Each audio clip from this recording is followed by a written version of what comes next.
예, 안녕하십니까. 이베스트 투자증권에서 환율하고 경제 담당하고 있는 최광혁입니다. 제가 작년에 혹시 기억나실지 모르겠는데 작년에 경제 세미나 드리면서 미궁이라고 했었거든요. 근데 올해는 좀 좋은 제목으로 좋은 내용으로 찾아뵀으면 좋겠다라고 말씀을 드렸었는데 출구가 없다. 자료 쓰다 보니까 도저히 좋게 말씀드리기가 어렵더라고요. 그래서 올해까지는 경제 쪽에서는 생각보다는 재미없는 장세에 이어질 수 있다라고 말씀을 드릴 수밖에 없을 것 같고요. 대신에 표지를 조금 경쾌한 색으로 돌아왔습니다. 예.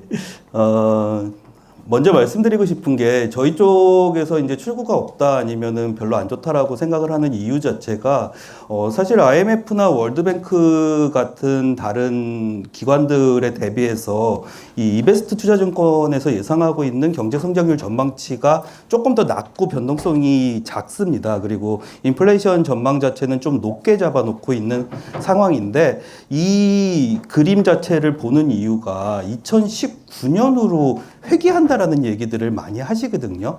2019년으로 회귀한다라는 얘기가 결국에는 지금까지 소비를 버텨왔었던 초과 저축이 거의 소진이 되고 관광객 코로나 특수라고 그러죠. 관광객 숫자가 이제는 2019년 수준까지 올라와 있는 상황에서 물가는 그래도 서로 위아래로 움직이지만은 그래도 더 이상 올라가지는 않는 구간, 거기에 실업률이 유사한 구간이라고 한다면은 2019년으로 회귀한다라는 의미인데 2015년에서 2019년 사이에 경제를 대표하는 가장 큰 단어가 저성장 구간이었습니다. 그래서 결국에는 저성장 구간으로 회귀한다라는 의미를 가진 데다가 거기에 더해가지고 남아있는 게 뭐냐라고 했을 때 정부의 이자 비용이 높아지는 그림, 거기다가 저성장은 뭐 그림으로 표현해 드렸지만은 사실 뭐 누구나 생각하고 계시는 부분이고 거기에 높아져 있는 금리, 그 다음에 물가가 더해져 있는 상태이기 때문에 2019년에 더하 플러스 고금리와 고물가다라고 생각을 해주시면 될 것 같아요. 그래서 어떤 식으로 본다라고 하더라도 올해 경제가 엄청나게 좋아지는 경제다라고 말씀드리기는 어려울 것 같고요. 하나 이제 시장에서 얘기하는 단어에 대해 가지고 많은 오해가 있는 것 같아서 하나를 말씀드리면은 이거부터 설명을 드리고 넘어가겠습니다. 연착륙 얘기가 계속 나오거든요. 그러면서 침체가 없다라는 얘기들을 계속 하세요. 근데 연착륙이라는 단어의 의미는 어찌됐든지 간에 경제가 착륙한다라는 의미거든요. 그렇기 때문에 수치상으로 봤을 때 마이너스 0.1%가 두 분기 나올 것 같은 상황에서 0.1%가 두 분기 나올 것 같은 상황이 여러분들한테 그렇게 경기에 영향이 크게 의미가 있는 차이는 아니거든요. 그래서 오히려 마이너스로 가가지고 침체가 왔으면은 금방 벗어날 수 있는 구간이라도 지금같이 오히려 연착륙한다라고 그러면은 그게 벗어나기가 더 어렵다라고 말씀을 드리고 있고요. 롤링 리세션이나 아니면 순환 침체라는 것도 동일한 의미입니다. 사람들이 이제 특히나 증권사에서 설명을 할 때 수요가 버텨주다가 수요가 하락하는 구간에서는 산업이 살아나면서 결국엔 침체를 방어할 것이다라고 얘기하잖아요. 이거 거꾸로 얘기하면 뭐냐면요. 산업이 침체되는 상황이 있다가 그 뒤에 결국엔 수요가 침체하는 그림이 나와가지고 산업과 수요가 서로 제로를 만들 수 있을 정도로 절묘하게 맞아 들어가야지 결국에는 침체를 막아낼 수 있다라는 얘기예요. 그래서 그 얘기를 가지고서는 좋은 얘기를 하기는 조금 어렵다라는 말씀을 드리고 있고요. 경제 정책 자체는 지금까지는 사실 중앙은행 사이에 이 코릴레이션은 굉장히 높아져 있는 상황입니다. 그러니까 미국이나 유로존이나 일본이나 한국이나 동일하게 긴축 기조로 물가를 막기 위해서 같은 상황이라고 하면은 오히려 지금부터는 2015년에서 19년 사이에 있었던 경기 좋은 국가는 그래도 긴축 좀 하고 경기 안 좋은 국가들은 긴축에서 완화로 돌아서는 구간은 나올 것 같다라고 말씀을 드리고 있어서 오히려 한국 쪽에 있어서는 그나마 기회가 될 수 있는 게 원달러 환율의 상승을 감수하고라도 미국보다 먼저 기준금리 인하를 할 가능성이 점점 높아지고 있다라고 말씀을 드리고 있어요. 그래서 그 부분 하나는 사실 금융시장이나 이런 쪽에서는 자산 투자와 관련해서는 기회가 있을 수도 있다라는 말씀을 드리고 있고, 아까 말씀드렸던 내용 중에서 리얼 액티비티 인덱스라는 건 실제 경제 지표를 가지고서는 평가를 내리는 겁니다. 그렇게 봤을 때 미국이 지금 상황이 아까 말씀드렸던 롤링 리세션을 그대로 말씀드리는 것 같아요. 그래서 경기가 여기서 반등이 나오는 게 아니라요, 이렇게 계속 내려간다라고 하더라도 마이너스까지는 안 갈 것 같아. 여기 이게 서브프라임 때고 이게 코로나 침체 때잖아요. 여기 밑에 마이너스까지는 안 갈 것 같아라고 얘기하는 건데 결국에는 폭이 내려가는 건 마찬가지다라는 말씀을 드리고 있습니다. 세 가지가 가장 핵심 이슈인 것 같아요. 소득 둔화, 소비 둔화 진짜 될 거냐? 글로벌 미중 갈등이나 블록화가 계속해서 진행될 거냐, 아니면은 이 고금리 상황, 그 다음에 긴축 상황이 해결될 수 있느냐, 요 세 가지가 핵심인 것 같은데, 미국 소비는 저는 4분기는 굉장히 조심하셔야 되는 분기라고 말씀을 드려요. 내년 같은 경우에도 1분기하고 2분기는 그렇게 좋진 않을 것 같고요. 그렇게 보는 것 중에 가장 최근에 많이 나오는 거는 미국에서 대출금 상환 10월부터, 지금, 요번 달부터 시작됩니다. 뭐 액수를 확인해 봐야지 알겠지만은, 현재 미국의 대출금을 가지고 있는, 학자금 대출을 가지고 있는 사람이 4,350만 명 정도 됩니다. 4,350만 명이 보통은 학사가 많기 때문에 평균 연봉을 생각하시면은 621불을 월간으로 지급을 해야 돼요. 그러면은 돈 많이 버는 사람들은 괜찮은 거 아니냐? 사실 이게 어느 정도 수준으로 대강 생각하시면 되냐면은 자기 월급의 10% 정도를 내거든요. 보통은 학자금 대출 이자하고 원리금 상환에. 그러면은 자기 월급의 10% 정도는 매달 이제 소비에서 줄어든다라고 생각을 해주셔야 될 것 같고, 잉여저축 얘기는 워낙에 많기는 한데 사실 이거 샌프란시스코 연준에서 이거 돌을 집어 던져가지고서는 사람들이 자꾸만 이 얘기를 하는 거거든요. 근데 저축 추세를 이렇게 올라가는 추세로 계산을 하면은 잉여저축이 다 끝나버리는 시점이 올해 9월이었습니다. 그래서 지금부터는 저축 남아있는 거 없고 소비 못한다라는 개념이었었는데, 그거는 좀 논란이 있어요. 왜냐하면은 여러분들도 동일하게 경험을 해보셨겠지만 내 월급이 200만 원에서 300만 원 올라간다라고 해가지고 50% 맞춰가지고 저축 50% 더 올려야지 하시는 분들 안 계시거든요. 결국에는 2015년에서 2019년 사이에 평균적으로 얼마나 내가 저축을 했었느냐가 중요한 문제라고 말씀을 드리고요. 그렇게 봤을 때는 아직 2조 정도 초과 저축에 남아 있다라고도 계산을 할 수가 있어요. 그래서 저는 보통 소비 둔화된다라고 말씀을 드릴 때 초과 저축액이 다 끝났기 때문에 둔화가 된다라는 말씀은 안 드리고 있습니다. 다만 지금 상황에서 이거 진짜 미국 확인할 때마다 놀라운 국가인 것 같은데, 신용카드 대출 이자가 지금 22.7%입니다. 그리고 2년 만기 이자, 우리나라로 치면은 2년 만기면은 보통 마통이자 생각하시면 되거든요. 마통이자가 지금 12.17%예요. 그래서 그러면 이거 당연히 안 쓰겠지라고 하시잖아요. 이만큼을 더 빌렸습니다. 그래서 적어도 18% 이상 대출을 신용카드 하면서 감수한 사람들이 770억 달러를 더 빌려가지고 소비를 했거든요. 제가 근본적으로 의문을 드러내는 게 이런 얘기예요. 진짜 초과 저축이 남아 있었고 저축을 갖고 쓸 수 있었다라고 하면은 은행에 있는 돈 쓰지 누가 이거 22%를 내면서 대출을 해서 돈을 썼겠느냐. 그러면은 뭐가 문제냐. 제일 밑에 있는 빈곤층 계층하고 중저소득층 계층은 저축 없었을 거다라고서는 계산을 하고 있는 거고요. 그 얘기가 뭐냐라고 했을 때 이게 아마 연관이 있었을 것이다라고 말씀을 드려요. 공식적인 빈곤율은 미국에서 공식 빈곤율이라고 발표되는 수치고, SPM 빈곤율 같은 경우에는 정부에서 발표되는 건 마찬가지입니다. 근데 정부에서 계산을 안 하는 온갖 보조금을 다 집어넣었을 때 빈곤율이에요. 근데 코로나가 터지면서 워낙에 보조금을 많이 지급하다 보니까 이 빈곤율이 훅 떨어졌었거든요. 그게 이제 보조금 지급이 조금씩 줄어들면서 다시 빈곤율이 공식 빈곤율보다 더 올라가는 그림이 나왔고요. 내년 같은 경우에는 지금 소셜 시큐리티, 그러니까 사회보장금이라고 생각하시면 돼요. 생계비 보장이나 사회보장금이 많은 부분을 빈곤층에서 차지하는데, 그게 이 콜라라는 게 그 생계비, 사회보장비에 대한 물가 맞춰가지고 얼마나 인상해 줄 거냐를 매년 보내주거든요. 요번에 10월에 보내줬는데 10월에 보내준 수치가 이제는 올해 인플레이션 수치만큼도 안 나온다라고선 생각하시면 될 것 같아요.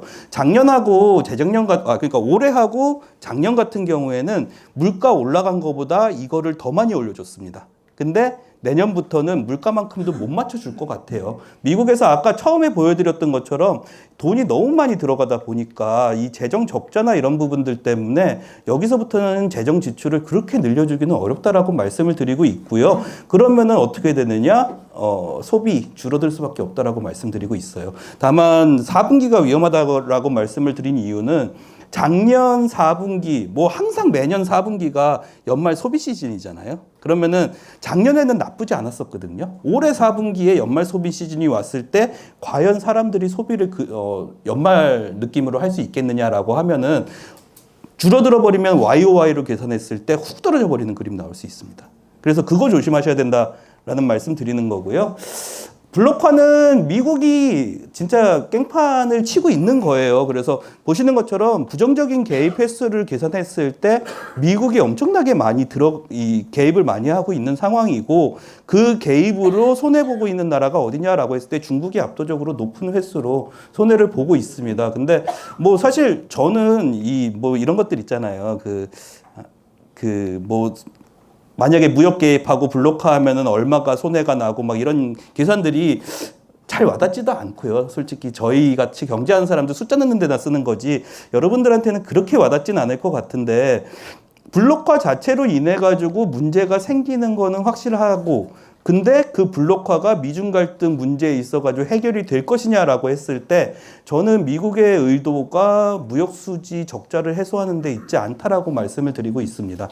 이게 글로벌 상품 교역하고 미국 산업 생산의 비중이 뭐냐면은 세계화의 대형 수치로 사용되는 지표예요. 그래서 1979년 이후에 세계화가 굉장히 빠르게 이루어졌었는데 미국의 제조업 고용자 수가 그거에 발맞춰가지고 급락을 하는 모습이 나왔습니다. 거기에 더해가지고 이 세계화가 이루어졌을 때 누가 이익을 받느냐라고 하면은 결국 결론적으로 나오는 건 중국이 이익을 봤다라는 얘기밖에 안 되거든요. 근데 최근에 뭐 뒤에 조금 설명 더 드릴 기회가 있겠지만은 최근에 바이드노믹스라는 얘기가 계속 나와요. 그 바이드노믹스의 핵심적인 내용이 뭐냐 하면은 중산층의 고용을 늘리고 중산층의 임금을 올려서 소득을 올려가지고 소비를 늘려서 경제를 성장시키겠다. 이거 생각나시는 정책 있으실 것 같은데 문재인 정권에서 했었던 소득주도 성장하고 굉장히 유사한 정책을 펼치고 있습니다. 그래서 문제는 그렇게 하려면은 고용을 늘려야 되는데 무조건 그래서 비용이 얼마가 든다 아니면은 뭐 미국 같은 경우에는 이익이 감소할 수 있어 미국의 고용을 늘리면은 이런 얘기들 아무리 나와봤자요 사실은 계속해가지고선 고용 늘리는 정책 적어도 올해 하고 내년까지는 펼칠 수 있다라고 말씀드리고 있고 많은 분들이 그 얘기하세요. 중국을 죽이기 위한 정책이기 때문에 인도나 베트남이나 이런 국가들이 이익을 볼 것이다. 어느 정도는 보겠죠. 반사이익이 어느 정도는 있겠지만은 핵심은 미국의 고용을 늘리기 위한 싸움이다라고 봐주시면 될 것 같아요. 그래서 나온 얘기들이 뭐냐면은 거기에 더해가지고 IPEF 요번에 2022년 5월에 출범을 했는데 얘기한 거는 핵심은 이겁니다. IPEF라는 정책은 FTA라는 정책하고는 완전히 이질적인 정책이고 관세에 대한 부분, 그 다음에 비용에 대한 부분의 혜택은 전혀 없다. 다만 이 정책은 미국 가족과 노동자를 중심에 두는 정책이다라고 얘기를 하고 있는 상황이고요. 그러기 위해 가지고 최초로 공급망 중단을 더 잘 예측하고 예방하는 최초의 공급망 계약을 이 나라들끼리 만들어내겠다라고 얘기하고 있는 거거든요. 이 나라에서 빠져있는 애들이 중국하고 친중국 국가라고 얘기하는 라오스, 미얀마, 캄보디아 이런 나라들 빠져있는 상황입니다. 그래서 아시아 쪽에서 친중국적인 국가들 빼놓고서는 우리가 한번 미국 국민들을 위해 가지고 새로운 계약을 만들어 볼게 라는 협상이 IPEF라고 생각을 해주시면 될 것 같아요. 기준금리 자체는 사실 그러니까 10년물 금리에도 영향을 굉장히 많이 미치는 거고, 이 금융상황지수는 Financial Condition Impulse on Growth는 이 금리가 긴축적이냐 아니면 완화적이냐를 평가하는 지표가 아니라요. 경제에 부정적이냐 긍정적이냐를 평가하는 지표예요. 그래서 지금 현재 상황에서는 경제는 부정적인 방향으로 영향을 미치고 있고 무브 인덱스가 보통 안정이 돼야지 달러 인덱스가 하락하는 경향이 나타나거든요. 그래서 결론적으로는 달러 강세, 그다음에 경기 둔화, 금리 변동성 세 가지에 지금 다 영향을 미치고 있는 게 기준금리에 대한 판단이다라고 봐주시면 될 것 같고요. 결국에는 어떻게 돼야 되느냐, 기준금리 동결이라도 해야 된다라고 말씀드리고 있고, 이론적으로 경제에서 말씀드릴 수 있는 건 하나밖에 없는 것 같아요. 중립금리하고 코어 PC를 계산을 했을 때 물가 측면에서는 임계점은 지나갔습니다. 그래서 이 두 수치로 저는 보통 계산을 하는데, 이거는 기준금리가 뚫고 올라가 있는 상황, 그 다음에 자연 실업률하고 실업률은, 왜냐하면은 연준의 목표는 두 개거든요. 물가 하락하고 완전 고용. 그래서 완전 고용 측면에서도 이제는 바닥을 찍고선 위쪽으로 올라간다라고 그러면은 임계점엔 도달해 있다라고 말씀을 드리고 있는 상황이고요. 두 가지 상황으로 봤을 때 제가 말씀드릴 수 있는 이론적인 말씀은, 언제 기준금리 인하를 해도 지금 이론적으로 문제가 되는 상황은 아니다 정도까지만 말씀드릴 수 있을 것 같아요. 다만 연준에서 왜 이렇게 강하게 얘기를 하고 있느냐, 선진국의 인플레이션 요인을 분해해 보시면요, 현재 남아있는 분해 요인의 굉장히 큰 부분이 단기 인플레이션 기대 심리가 굉장히 크게 작용을 하고 있습니다. 연준이 만약에 여기서 우리 지금부터 기준금리 인하할 가능성이 있어라고 얘기하는 순간에 이 인플레이션 기대 심리가 위쪽으로 급등해 버리는 모습이 나올 수가 있거든요. 그래서 섣불리 얘기를 못 한다라고 보시면 될 것 같고요. 제가 예상하는 거는, 저희 쪽에서 확률이 높게 보는 건 연말, 그러니까 4분기경에 기준금리 인하 확률을 높게 보고 있기는 한데, 만약에 그렇게 한다라고 그러면은 그거에 대한 연준의 발언이나 포워드 가이던스가 나오는 게 3분기 말이나 4분기 초엔 포워드 가이던스가 나올 가능성이 높아요. 왜냐하면 이거를 계속해서 막아놓고 싶은 생각이 있을 거거든요. 그래서 이론적으로 문제가 되는 건 아닌데, 지금 기준금리 인하를 한다라고 해도 물가 3% 정도 더 깨고 내려가는 거 보고 싶다라는 생각을 갖고 있기 때문에 말하는 거를 극도로 조심하고 있다라고 봐주시면 될 것 같고요. 미국 같은 경우에는 4분기, 1분기 굉장히 좋지는 않습니다. 특히나 투자가 늘어나기도 좀 어려워 보이고 가계 지출도 지금 둔화되는 구간이고요. 저희 쪽에서 예상하고 있는 거는 비농업 고용자 수 계속해서 뭐 좋다 나쁘다 얘기 나오고 있는데, 2021년부터 이거 그냥 선형 추세거든요. 선형 추세로 계속해서 줄어들고 있는 그림인 건 맞아요. 그래서 사실 고용자 수 좀 줄어들고 거기다가 실업률은 올라가는 그림이 사실은 미국의 그림에 있어가지고 그렇게 나쁜 그림이다라고 생각을 하진 않는데, 정상적인 경제로 회귀하는 상황에서 이런 그림이 나올 수밖에 없다라고 말씀을 드리고 있는 상황이고요. 저희 쪽에서 이제 CPI는 제가 MOM으로 계산을 해가지고 이거를 합산해가지고선 추정치를 내거든요. 그러다 보니까 요 튀어 올라가는 부분이 기저효과가 반영이 되는 부분이다라고 말씀은 드릴 수 있을 것 같은데, 명확하게 이게 어떤 기저효과 때문이다라고 말씀드리기는 조금 어려울 것 같아요. 다만 저희 쪽에서 예상하고 있는 거는 연말에 CPI 3%, 그 다음에 코어 CPI 기준으로 보시면은 2.6% 정도 기록할 것 같다라고 말씀을 드리고 있는 상황이고, 보통 코어 PC나 코어 CPI 기준으로 연준에서 많이 판단을 내리기 때문에 동일하게 3% 깨고 내려가는 구간이 어디냐라고 하면은 9월 이후에 3% 깨고 내려갈 것 같거든요.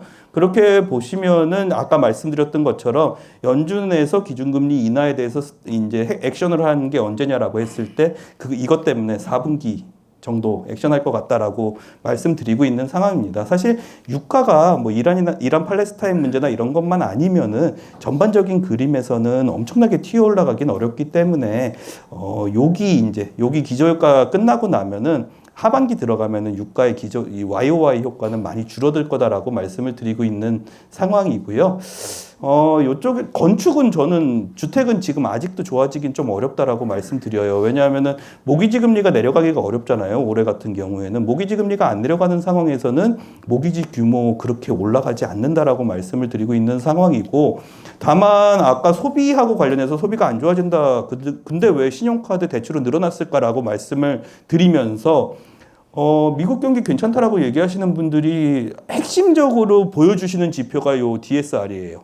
가계부채 상환 비율. 이게 여기 수치로 봤을 때 이때나 이때 문제 있을 때보다는 낮다라고 얘기를 하시거든요. 근데 이것 때문에 주택 관련 대출이 거의 안 늘어난 상황에서 이 그림으로 보시면요. 가계 소비를 위한 대출이 DSR이 엄청 올라간 거예요, 이거. 그래서 가계 소비 부분에서는 문제가 생길 가능성이 존재한다라고서는 판단을 내리고 있고, 그 부분이 뭐 터지면은 사실 이게 엄청나게 글로벌리한 문제로 터지기는 어렵기 때문에 미국 내부가 경기가 안 좋아지는 요소 정도로는 터질 가능성 감안하셔야 될 것 같다라는 정도로만 말씀을 드리고 있습니다. IRA나 IIJA 2021년에 발표했었죠. IIJA나 IRA나 칩스법이나 이거 가지고 이제 인프라 투자 기대감을 많이들 가지고 계시는데 실제 액수로 봤을 때는 맨하탄 프로젝트 같은 애들 그러니까 핵무기 개발할 때나 아니면은 연방지원 고속도로법 이거는 주간에 미국의 고속도로가 연결되는 게 이 법 때문에 인프라 투자가 시작됐었거든요. 그래서 굉장히 센 규모의 인프라 투자 법안인 건 맞습니다. 근데 대부분의 기관에서 예상을 하고 있는 게 IRA하고 칩스 같은 경우에는요, 미국의 경제를 성장시키는 거에는 0% 정도의 효과가 있을 거다라고 얘기를 해요. 효과가 있는 거는 보통 이 IIJA가 이건 정통 인프라 투자법이거든요. 그래서 얘네가 효과가 있을 것 같은데 이거 21년에 많이 들어가고 22, 23에는 그렇게 추가 지원 규모가 별로 그렇게 세지는 않기 때문에 이건 정부에서 자금 다 되는 거였었거든요. 그래서 요것만 믿고 있기에는 아직 미국의 인프라가 올해는 그렇게 좋아지진 않을 것 같다라고 말씀을 드리고요. 재밌는 거는 한국이 IRA하고 칩스 관련해가지고 세계에서 제일 많이 프로젝트 투자를 했더라고요. 그래서 저는 말씀드릴 때 만약에 이거하고 관련해가지고서는 접근을 하시려면은 미국의 인프라 투자가 늘어나가지고 미국이 엄청 줘야줘요라고 접근할 수는 없을 것 같아요. 다만 탄소 제로 정책하고는 연관이 돼가지고 계속해서 할 수밖에 없는 정책이다라고 봐주시면 될 것 같고요. 그래서 친환경 정책이나 아니면은 반도체 고도화 정책하고 그 산업에 연관해가지고 산업은 수혜를 볼 수 있지 않을까라는 정도로만 접근을 해주시는 게 맞을 것 같고요. 미국이 아까 말씀드렸던 것처럼 친환경 정책이나 아니면은 뭐 산업 정책 때문에 나온 게 이 ISM 제조업은 별로 안 좋은데 왜 투자는 이렇게 좋았던 모습이지? 거기다가 하이테크 업종 가동률은 굉장히 높았고 그게 이런 거하고 같이 연동돼 가지고선 나오는 흐름이었다라고 봐주시면 될 것 같습니다. 그래서 내년 같은 경우에는 사실 반도체 투자가 계속해서 나오긴 좀 어렵거든요. 그래서 요거 하락하는 모습 나오면서 제조업 건설 투자는 조금씩 줄어드는 모습이 나오는 게 좀 자연스러운 흐름이지 않을까라는 말씀은 드리고 있는 상황이고요. 제가 이렇게 말씀을 드리다가 너무 신나면 계속 길게 말씀을 드려가지고 생산성 같은 경우에는 아까 바이드노믹스 말씀드렸잖아요. 동일한 문제입니다. 우리나라도 왜 처음에 소득주도 성장 얘기 나왔을 때 그래 소득주 많이 줘가지고서는 소비 많이 하는 건 오케이. 근데 기업에서 어느 정도까지 그 소득을 올리는 거를 용인해 줄 수 있느냐라는 문제잖아요. 지금 문제가 단위 노동 비용이 많이 올라가 있고요. 생산성은 못 올라갔어요. 그러니까 한마디로 임금을 올려주고 싶은데 그 임금만큼 생산성이 안 나오는 상황이기 때문에 이 차이를 기업 이익이 그럼 떨어지는 거거든요. 이 차이를 언제까지 기업에서 용인해 줄 수 있느냐라는 거에 대한 의문이 생기기 시작하는 거고요. 미국 국민들이 그렇게까지 이 정책에 믿음이 있는 것 같지 않아요. 왜냐하면 최근에 보시면은 트럼프의 지지율이 더 높게 올라오고 있습니다. 다만 대선이 내년 하반기 그러면은 거의 2024년 꽉 채워가지고 바이든 행정부의 정책이 이어지는 거기 때문에 내년 정도는 이 정책 계속해가지고 밀고 나갈 가능성이 있다라고 말씀을 드리고 있는 상황이고요. 유로존 같은 경우에는 딴 거는 뭐 넘어가고 이 부분 말씀드리면 될 것 같아요.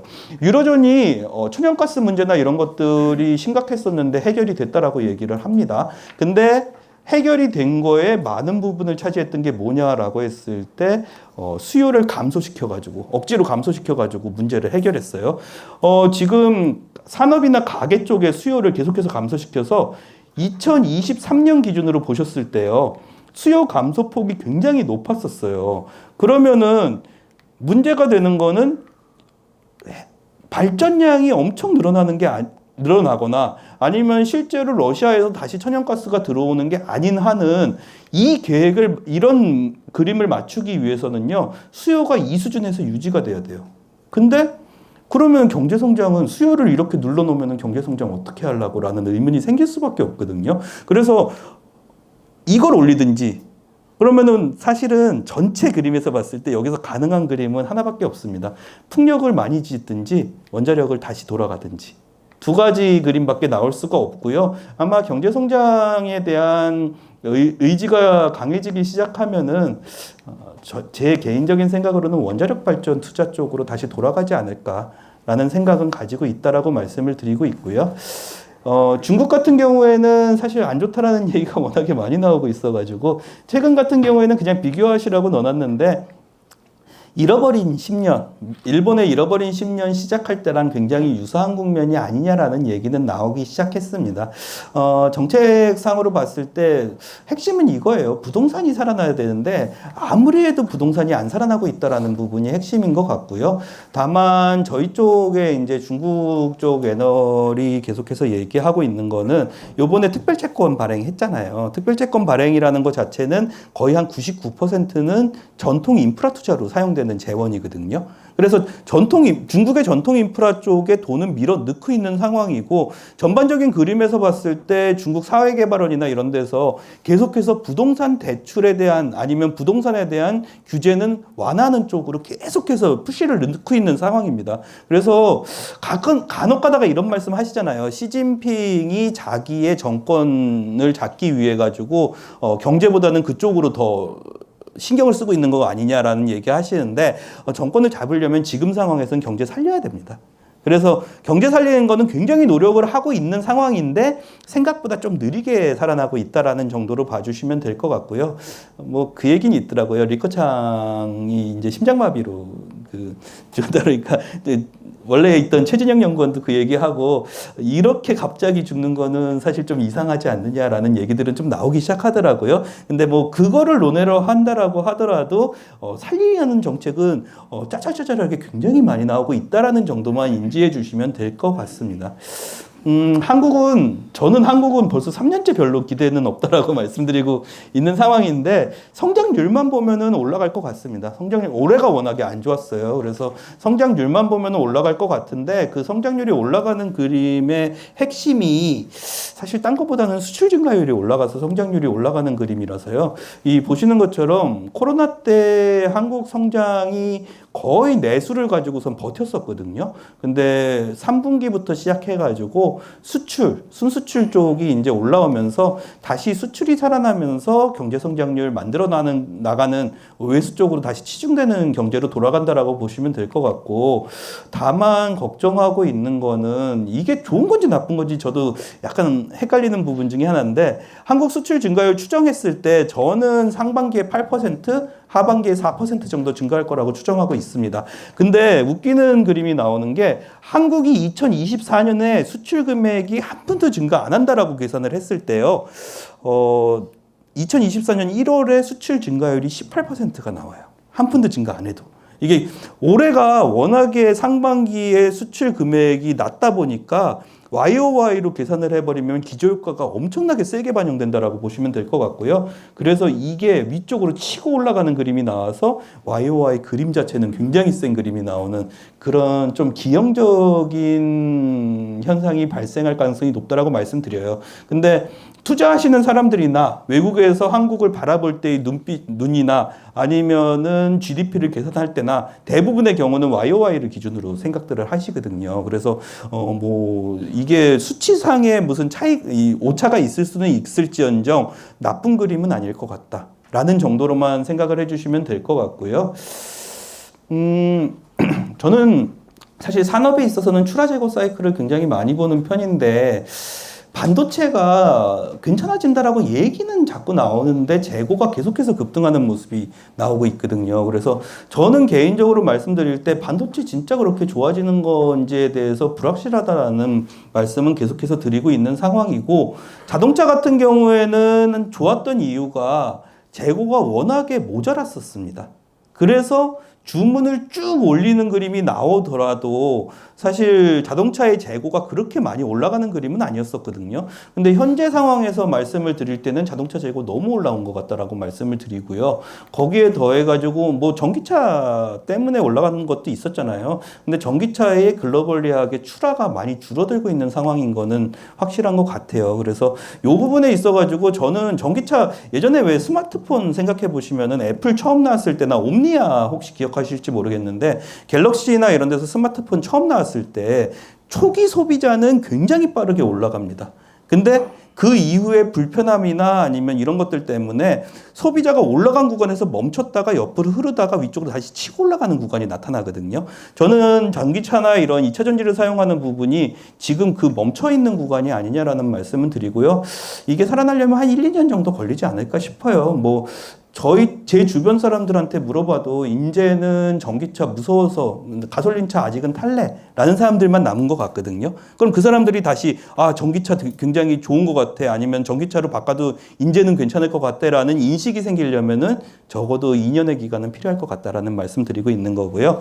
오히려 기초금속 쪽은 저는 지금부터는 중국 아무리 안 살아난다라고 해도 내년에 반등은 나오거든요. 내년에 반등 나오는 그림 나오면은 여기 바닥 찍은 것 때문에 거기다가 설비 가동률이나 이런 쪽에서도 화학 제품이나 이런 기본적인 제품들은 거의 바닥을 찍었다라고 예상을 하고 있어요. 그래서 이런 애들은 사실 오히려 낮다라는 측면에서 위쪽으로 올라갈 수 있는 여백은 더 크지 않겠느냐라는 말씀은 드리고 있는 상황이고요.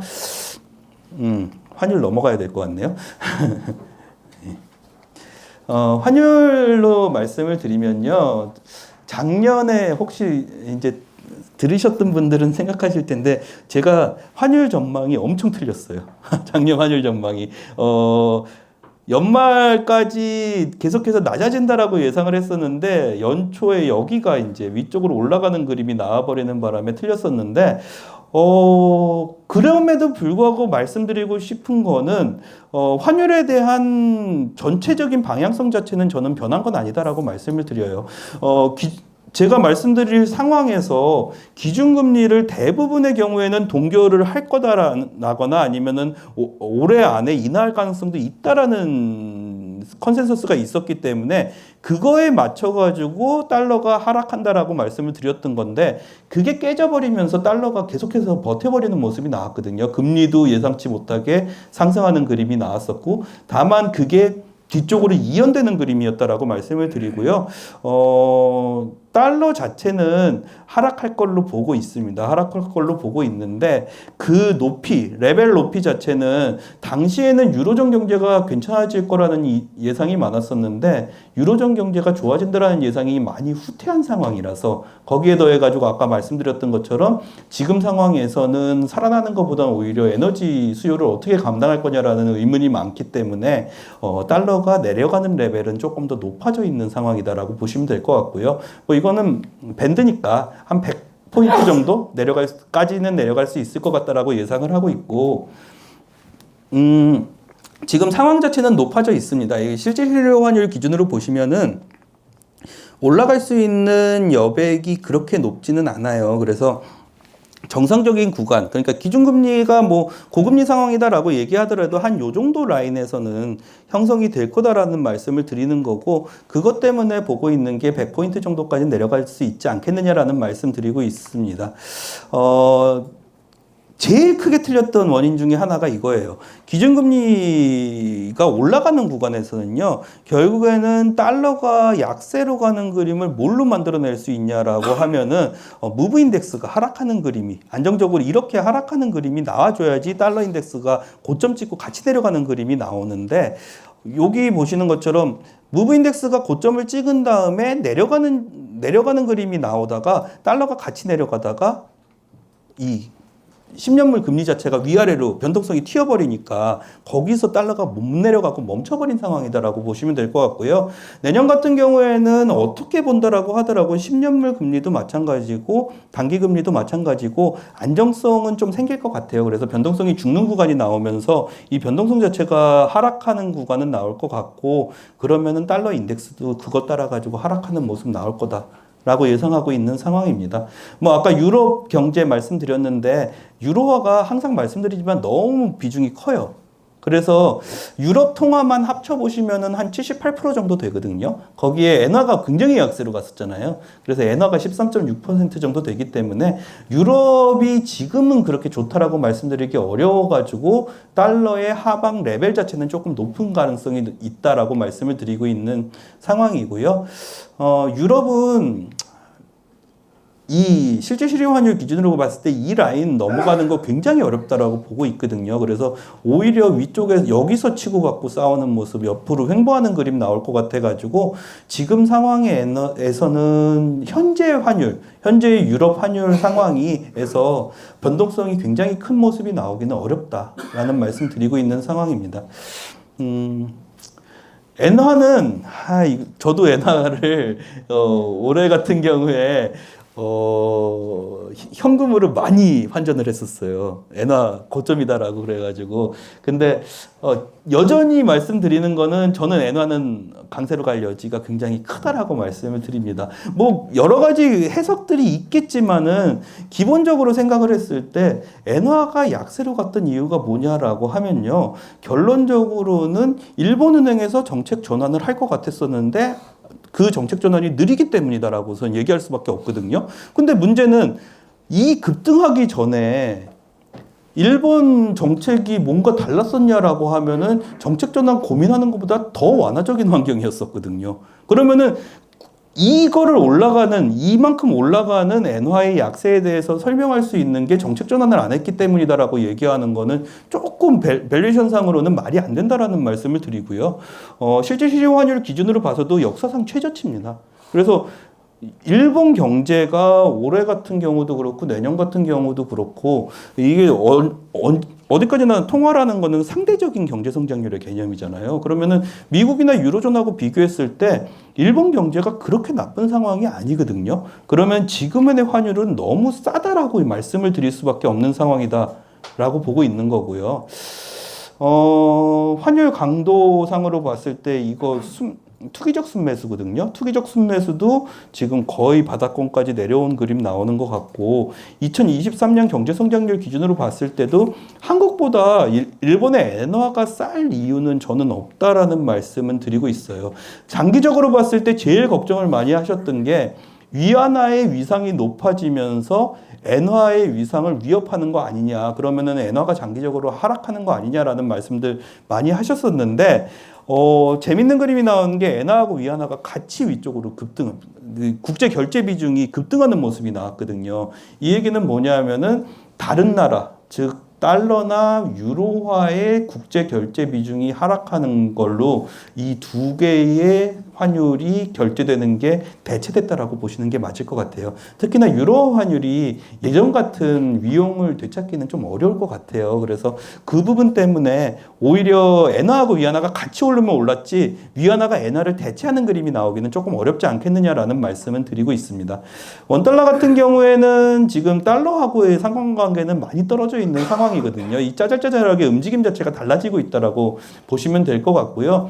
당연히 50% 이상의 효과는 있기 때문에 미국이 기준금리 인하하면서 달러가 약세로 가는 구간에 대해서는 원달러 환율에서 반영이 될 텐데 전체 그림에서 봤을 때는 오히려 저는 내년 그림 가면은 위안 달러 환율하고 조금 더 연동되는 모습 나오지 않겠느냐라고 말씀드리고 있어요. 근데 중국 경제 같은 경우에는 사실 바닥은 찍은 건 확실한 것 같고 그 바닥에서 반등이 언제 나오느냐에 대한 고민이 많은 시점이기 때문에 지금 상황에서는 그렇게 원화에 대해서 약세 구간이 세다라고 말씀드리기는 좀 어려울 것 같고요. 다만 하나 말씀드리고 싶은 게 예, 대부분의 경우에 원달러 환율을 결정하는 거는 무역수지가 결정을 해주거든요. 그래서 무역수지 때문에 약세로 갔던 환율이 무역수지가 이제 흑자 전환을 했으니까 위쪽으로 올라가는 그림이 나오는 건데, 아까 말씀드렸던 것처럼 무역수지라는 거는 수출 금액하고 수입 금액의 차이잖아요. 근데 수출 증가율은 좋게 나오는데 수출 금액이 어마어마하게 올라갈 거라는 생각은 안 듭니다.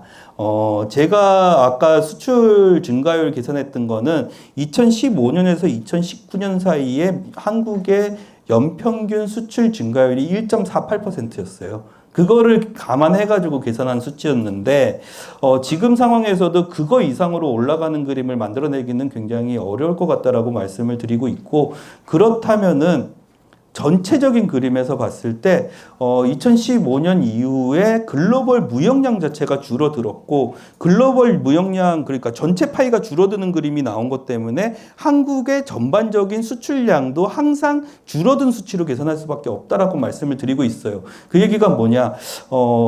원래 2015년 이전에는요, 제가 원달러 환율 물어보면은 머릿속에 생각 안 날 때는 평균 1,100원이요. 이렇게 얘기하면 무조건 맞았어요. 왜냐하면 연간 평균이 위아래로 움직여도 1,100원에서 평균이 나오거든요. 근데 지금 상황에서는 1,200원 정도 평균 수준으로 생각하셔야 된다. 그러면은 한국의 원달러 환율의 전체적인 평균 레벨 자체가 위쪽으로 올라갔다라는 말씀 드리고 있는 거고요. 그렇기 때문에 달러가 하락하는 모습 나와가지고 내려간다라고 하더라도 전체 그림에서 1,250원 밑으로 내려가는 그림이 그렇게 세게 나오기는 좀 어려운 구간이다라는 말씀 드리고 있습니다.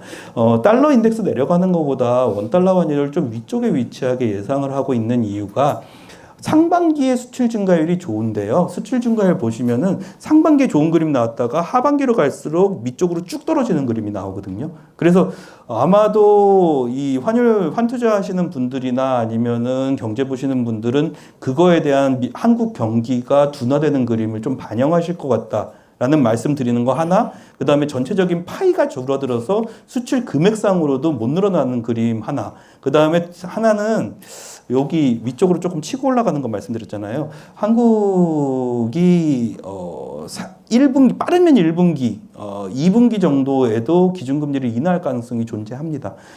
대부분의 경우 한국하고 미국의 기준금리 차이가 난다라고 그래서 무조건 원달러 환율이 움직이진 않아요.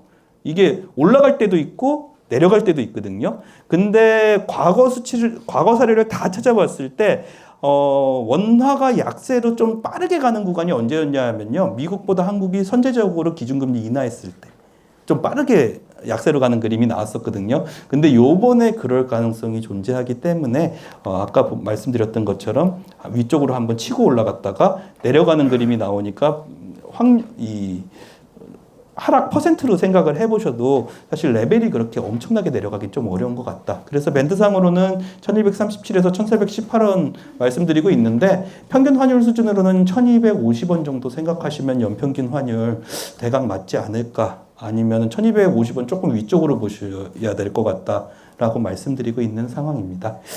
여기까지 말씀드리면 준비한 거 다 말씀드린 것 같고 질문이 있으시면 답변 드리도록 하겠습니다. 내년에 삼성이랑 오늘 금리를 해보는 미국이 자율적으로 하거든요. 네. 어떻게 보세요? 미국 같은 경우에는 4분기 들어가면서 두 차례 인하할 걸로 예상하고 있고, 그렇게 보시면 25bp씩 두 번 해서 50bp 예상하고 있습니다. 근데 아마 이 세 차례 예상을 한다라고 그러면은 3분기부터 시작해가지고 기준금리 인하를 예상을 해야 되거든요. 그렇게 했을 때는 이게 사실 전망하시는 분들이나 예상하시는 분들이 좀 애매한 게, 그렇게 보려면은 2분기나 3분기 초반에 경기가 생각보다 굉장히 안 좋은 그림을 예상해야 되거든요. 근데 전망하시는 분들이 대부분 약간 이상한 게 2, 3분기 미국 경제 그래도 괜찮고 견조하다라고 얘기하시면서 3분기에 기준금리 인하할 거야 라고 얘기를 하시는 경우도 있어요. 그래서 그건 조금 애매한 부분은 있습니다. 저희 쪽에서는 4분기에 기준금리 인하 예상하고 있습니다. 질문 없으시면 이만 마치도록 하겠습니다. 감사합니다.